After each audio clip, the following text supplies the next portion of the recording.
tentang tema hari ini mengenai variasi menu hantaran dan menu lebaran sehat. Tentunya sebelum kita nantinya ngobrol sama Ibu Fatma dari Natural Cooking Club Indonesia, saya terlebih dahulu sudah kedatangan Dr. Yola. Halo Dr. Yola.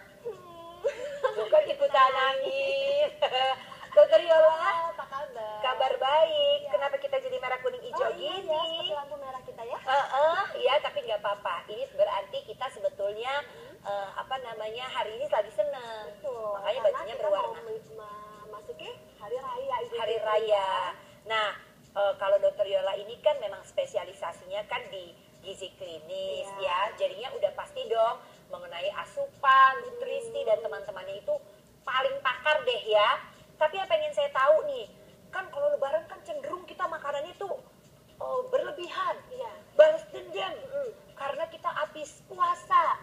Begitu nggak sih dokter kalau Kalap melihat? ya? Iya. Kalap. Kan? Ya kan? Biasanya memang kayak gitu. Itu pasti nih. Karena apa? Karena selain pilihannya pasti banyak ya. Enak-enak kayak tadi apa? Opor, rendang. Ya. Penyebab kedua adalah apa? Karena biasanya pada saat kita sarapan itu biasanya kita mengandung tinggi gula dan karbohidrat ya. Iya, Sedangkan gula dan karbohidrat itu membuat kita gula darah dalam kita itu cepat naik. Kan ada lontongnya tuh ya. Nah iya, kalau gula darahnya kita naik, apa akibatnya insulin menjadi naik dan akhirnya kita menjadi lebih cepat lapar lagi karena dia lebih cepat masuk ke dalam sel, akhirnya lebih cepat lapar dan lapar. Akibatnya pada saat kita ke rumah keluarga gimana? Lapar lagi. Soalnya pagi-pagi memang kan sebelum kita sholat id itu kan diwajibkan untuk makan dulu kan, karena berbeda dengan kita waktu puasa kan. Tapi makannya langsung lontong. Iya, lontong kan. Iya, jadi langsung cepat lapar. Iya, betul. Oh gitu. Nah, lagi berat, kita ngomongin soal berat badan. Lagi puasa berat badannya itu turun. Tapi begitu lebaran berat badannya langsung bertambah cepat gitu kan. Apakah itu ada kaitannya dengan karena memang pilihan makanannya dan seringnya makannya atau dua-duanya? Oh iya, dua-duanya sangat berpengaruh ya. Jadi pada saat kita biasa dengan selama 1 bulan penuh, kita tuh makannya biasanya sedikit ya.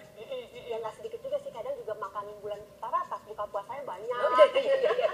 Cuma rata-rata biasanya memang biasanya turun ya. Tapi begitu pada saat lebaran makan ini itu yang lemaknya banyak, karbohidratnya lama, akhirnya cadangan lemaknya semakin menumpuk, lebih cepat naik berat badannya. Hati-hati jadinya. Saya mau tanya dulu nih sama dokter, kemarin ini dapet kue-kue kiriman nggak dari teman-teman, rekan sejawat, iya nggak? Nastar, apalagi biasanya tuh? Kastengnya, ya kan, kue putri saja, ya kan? Dapet tuh? Dapet dong. Saya juga loh. Terus udah dimakan belum? Ya kan, udah sih. Padahal lebarannya belum tiba, tapi udah dimakan. Gawat nih ya.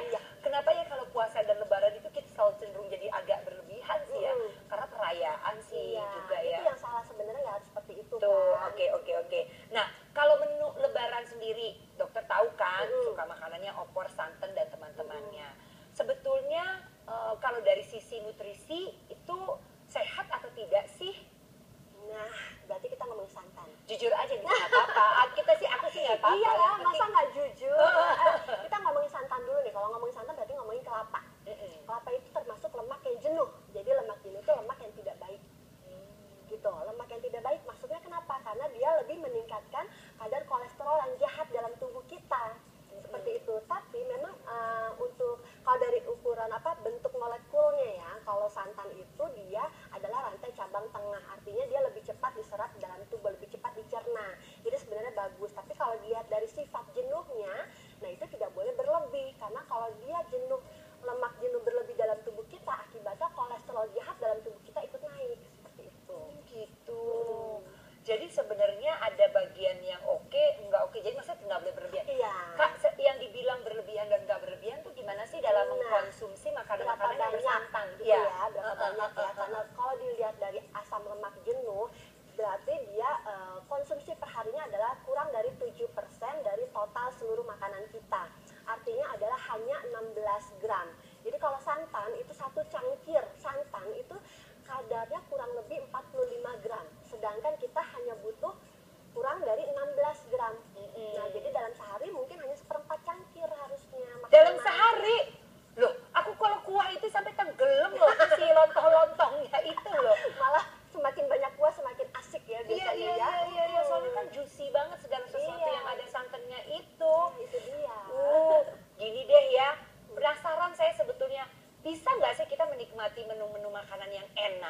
tapi tidak mengganggu kesehatan kita. Seperti apa ya variasi dan pilihannya? Mungkin nanti Ibu Fatma bisa membantu kita ya dalam memberikan jenis-jenis masakan dan makanan yang bisa menjadi pilihan untuk kita dan tentu saja sehat untuk kita. Hanya di sini